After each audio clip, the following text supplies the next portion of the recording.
Hindi na po ito laban ng Duterte at Marcos.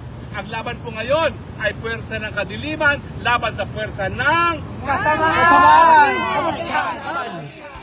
Nakadiliman at kasamaan. Si Sino Carrie. yan? Di si ano yun? Si Carrie ba? Si Carrie yun. Ibang Carrie yun. Si Carrie Hoke. Tuwang-tuwa ang madlang people sa pakikiride ni Vice Ganda sa viral video ng dating presidential spokesperson na si Harry Roque. Updated pa rin si Vice Ganda sa mga nagaganap ngayon sa bansa, lalo na ang tungkol sa politika at iba pang socially relevant issues. Nito nga lang nakaraang episode ng It's Showtime ay muling nagdialog ang mga netizen ng updated si Memi, dahil nga sa mga kwelang hirit niya sa Especially For You segment ng kanilang noontime show. May kinalaman ito sa kadiliman versus kasamaan viral video ni Attorney Harry Roque, matapos siyang ma-detain ng 24 na oras sa House of Representatives dahil umano sa pagsisinungaling. Sa August 26 episode ng Especially For You, in-interview ni Vice ang searcher na si Carrie. Nang marinig ni Jong Hilario ang name ng girl ay napakanta ito ng 80s hit ng Europe na Carrie. Napatigil sandali si Vice at biglang humirit ng Carrie na nagsabing, ito ang laban ng kadiliman at kasamaan. Tawanan naman ang mga co-hosts ni Vice sa show, lalo na si Jong na nagets agad ang punchline ni Vice, inulit pa ni Vice ang kanyang joke, si Carrie. Na sinagot ni Jong ng, hindi si Carrie yun? Si Carrie ba? Tanong uli ni Vice. Ibang Carrie yun, paglilinaw uli ni Jong, si Carrie Hoke, birong hirit naman ni Vice na sinundan uli ng malakas na hiyawan at palakpakan mula sa audience. Matatandaang nag-speech si Roque sa harap ng kanyang mga supporters nang makalaya sa detention center ng Congress.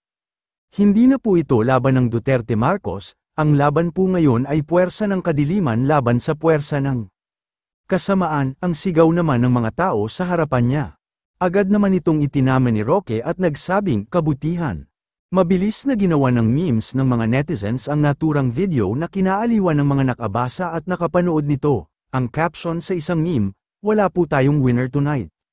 Ni-repost din ito ng Labor leader at dating presidential candidate na si Calio D. De Guzman at nilagyan ng caption na, tanong, may choice ba sa pagitan ng kadiliman at kasamaan? Sagot, wala, no to Marcos and Duterte, no to political dynasties, give us a chance for a pro-worker, pro-poor government, not a choice for the lesser evil, aniya pa. Panuorin natin ang bahagi ng speech ni Harry Roque. Mababali nila ang ating paninindigan. Hindi po totoo yan. Lalo pa tayong lumakas para ipaglaban ang sambayan ng Pilipino. Ngayong ako'y nakatigil na ng pagkakakulong. Wala na akong takot para ipaglaban ang inang bayan laban sa diktador na gobyerno ng Marcos Jr. Unang-una, ang sabi nila, binastos ko daw ang Kongreso. Kayong mga nakapanood, nambastos ba ako? Hindi! 34 years of law practice. Wala ko alam ng isang korte na nagpakulong dahil hindi naka-attend ng isang hearing. Bakit sa Kongreso, isa sa 4 na hearing na naimbita ka, hindi nakarating? Bakit may pagkakakulong? Ang sagot, dahil talagang sinusupil nila ang mga kritiko ng administrasyon nito. Sinusupil nila ang kakampi ng sambayan ng Pilipino at hindi lamang ang kakampi ng mga Duterte. Tama! Hindi na po ito laban ng Duterte at Marcos. Ang laban po ngayon ay puwersa ng kadiliman laban sa puwersa ng Kasamaan! kabutihan. This is a fight between good or evil. Mga dilawan, mga piklawan, kalimutan nyo na po ang kulay ninyo. Kung kayo po talaga ay naniniwala na mayroong Panginoon, kinakailangan po manindigan kayo laban sa bisyo, manindigan kayo laban sa mga droga na nakakaapekto sa pag-iisip, na nakakaapekto sa pamumuhay ng sambayan ng Pilipino. Hindi po tayo magpapatinag. Alam nyo naman kayo nakakita, 3 beses na akong umapir dyan. Hindi po yan investigasyon tungkol sa Pogo. Yan po investigasyon laban kay Harry Roque para mapatahimik si Harry Roque bilang boses ng sambayan ng Pilipino. Tama, mali? Tama! Pero gawin na po nilang lahat. Ngayong nakita ko na mabubuhay pa rin ako miski sila ay kulungin ako.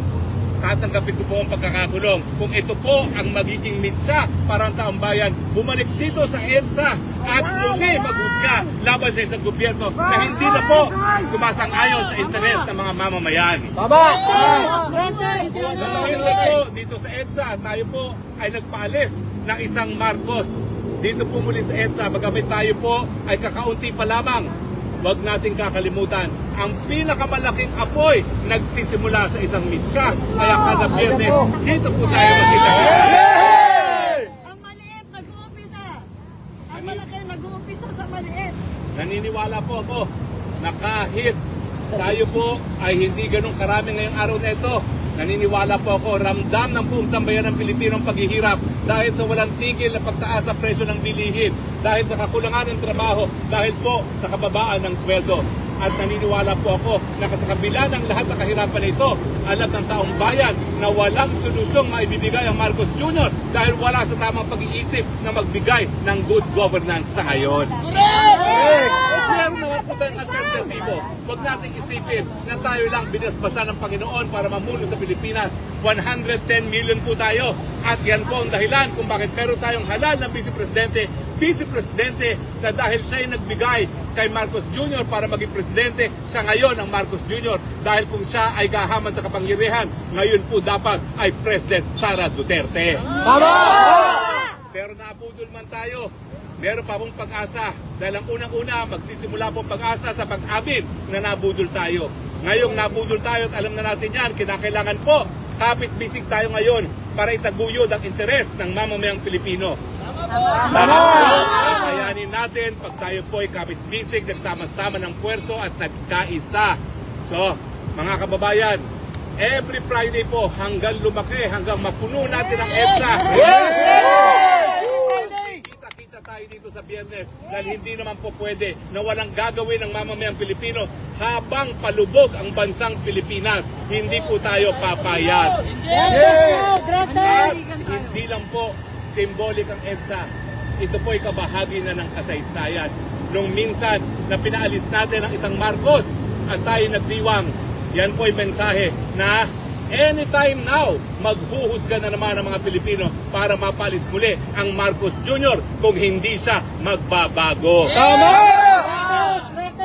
Huwag po kayong matakot. Ako po ngayon nakatikim na ako ng pagkakakulong. Wala pong nakakatakot sa pagkakakulong. Lalo na kung alam ninyo na kinulong ka dahil sa prinsipyo, kinulong ka dahil ikay nakipaglaban para mas mabuting kinabukasan sa inyong mga anak. Huwag na po natin isipin ang ating mga sarili. Isipin na lang natin ang mga kabataan. Dahil sila po ngayon ang haharap sa isang ekonomiya na walang trabaho at walang pag-asa.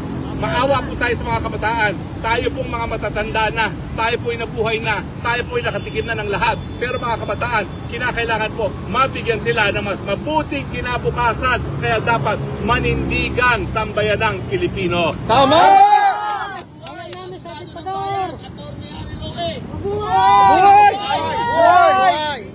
Laban, mga kapatid! Malungkot po yung nangyari sa akin na kinulong ako sa araw ng birthday ng aking may bahay.